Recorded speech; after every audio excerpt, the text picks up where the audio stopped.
السلام عليكم دمان قرابة iyo dadka Soomaaliyeed oo ku nool Canada iyo adduunka dacaladiisa iyo dhulkii hooyaba waxaan bilownay barnaamij ku baxa luqadda Soomaaliga oo la xiriira macluumaadka la xiriira dadka Soomaaliyeed ee ku nool Edmonton ama magaalada Edmonton la yiraahdo gobolka Alberta la yiraahdo iyo Canada barnaamijkaas oo ku bixi doona luqadda Soomaaliyeed inkastoo mararka qaarkood dadka aan wareysanayna aysan Soomaali ku hadlin ku hadlaan luqadda Ingiriiska laakiin dadkaas waxay soo bandhigi doonaan macluumaad muhiim u ah dadkeena oo faa'iido u leh ama ay ka kororsan karaan aqoon kororsan barnaamijkan wuxuu yeelan doonaa dhowr qaybood qaybta ugu horeysa waxa weeyaan inuu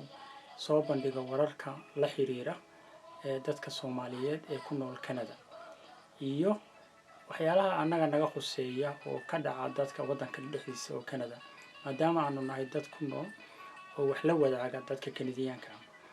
also waxaan kaloo rabnaa inaan wax ka ogaano dadka Soomaaliyeed dacalada adduunka ku nool ama waddanka ku noolaadeen ama meel kale ku noolaadeen waxay noqonaysaa meel aan ku soo bandhigno wixii ra'yi ah iyo macluumaad ku saabsan annaga ama wixii u faa'iideynaya dadka iyaga ku nool waddankan Canada iyo waliba sida gobolka Alberta iyo Edmonton waxa ugu muhiimsan waa warka mid kale ku xigta weeyaan inaan soo bandhigno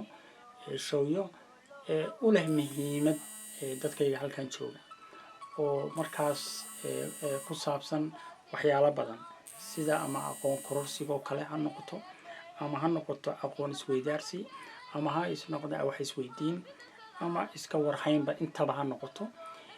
baan rabnaa inaan ku soo bandhigo barnaamijyada wararka ugu horeeya waxa kamid ah wararka localka iyo nationalka oo Canada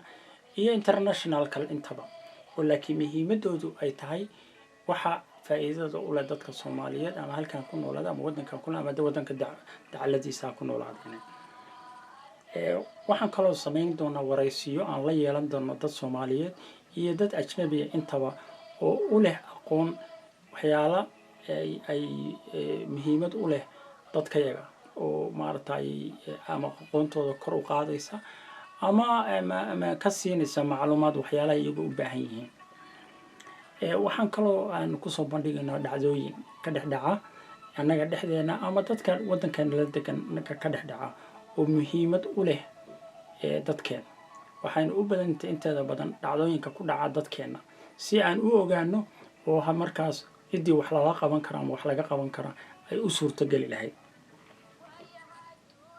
waxaan kaloo soo bandhigi doonaa wax weydiin is ogaan oo ah waxyaalaha ku saabsan oo dad rabaan inay wax ka ogaadaan inay soo weydiiyaan markaasna aanu wax ka weydiino dadka iyagu cilmiga u leh ama ha noqoto xag diiniyeed ama xag ha noqoto maadi ha noqoto labadaasba waxaan jecelahay in la soo xiriiro la weydiiyo aan dadkana uga jawaabno waxaan kaloo rabnaa inaanu abuurno dood wanaag ka dhexdhacda dadkeena oo waxyaalaha inaga muhiimka noo ah aan ku soo bandhigno dadkii ay ra'yi ka siiyaan sidii arrimahaas wax looga qaban lahaa siiba hadda sidii horumar looga gaari lahaa ama horumar looga sameyn lahaa dhinacyo badan oo ummadeena muhiimad u leh ama xagga dhaqaalaha ama xagga aqoonta ha noqoto ama xagga siyaasadda ha noqoto ama xagga dhaqanka ha noqoto in aanu abuurno oo intaynu tale iska weydiin annaga dhexdeena aanu wax iska weydiino hadhowna ay noqoto wax dadku ka cabir qaadan karaan hadday damcaan inay wax ka qabtaan arrimahaas mid kale oo aan rabnaa inaan also muhiimad noo leh wax weeyaan inaan sare u qaadno aqoonteeda diinta ku saabsan oo aan waddankan aad ugu baahannahay sababtoo muhiimadda ugu weyn ummadeena aan u leenahay wax weeyaan maxaa la yiraahdaa inaanu la helno aqoonteeda diinta inaan kor u qaadno ay noqoto wax aan ku dheganahay waddankan qolo kasta waxbay la timid waxa ay la timidna way haysataa marka inagu waxaynu la nimid dhaqan iyo diin baynu la nimid labadaasna waxay noqonaysaa in aanu wax ka qabano oo aanu ku diirtoono si arrintaas u dhacdana waxay noqon doontaa inaynu muhiimad gaar ah oo aad u weyn waliba siino dhinaca diinka iyo dhaqanka inaan aan siino. waxa kale ugu muhiimsan waxa weeyaan haddii wax ka dhacaan ummadeena dhexdeeda dadkeena Soomaaliyeed ama dacalada meel kasta ha joogeen inay nala soo xiriireen si aan dadkii ula wadaagno. sidana dadkaaga haddaadan adigu wax u sheegin balaayo kale wax u sheegaysaan. inaguna hadda ma haysano dad ama dad isu xilqaamay. arrintan hadda aan bilaabayno waa arrin aan waqti badan ka soo shaqaynaynay, wayna adag tahay arrintan oo kale in la bilaabo sababtoo ah dhaqaale iyo time iyo xirfad intaba way u baahan tahay. marka si aan uga faa'iideyno waa in dadka wixii ku soo kordha ama ha noqoto magaaladan Edmonton ama ha noqoto Alberta ama ha noqoto Canada ama dacalada adduunka ha noqoto inay la soo xiriiraan oo si aan dadka ula wadaagno ama ay noqoto inaan raadino dad waxaas arrintaa wax ka qaban kara. siyaabaha ay la soo xiriiri kartaa waxaa ka mid ah inaad website-ka igala soo xiriirtid tacalusainstitute.com ama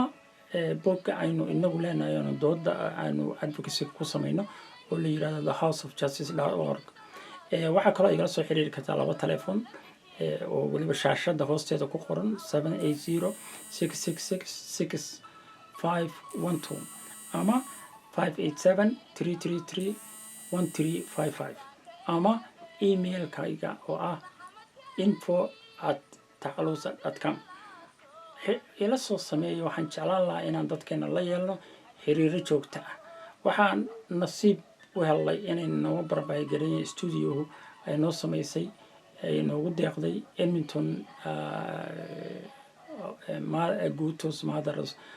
Cafe inayna siiyeen meel aanu studio oo aan dadka kala soo xiriirno. haddaba intii aanu dib u kulmi doono sidaa iyo nabadgelyo iyo xiriir wanaagsan. wassalaamu calaykum waraxmatullaahi wabarakaatuh.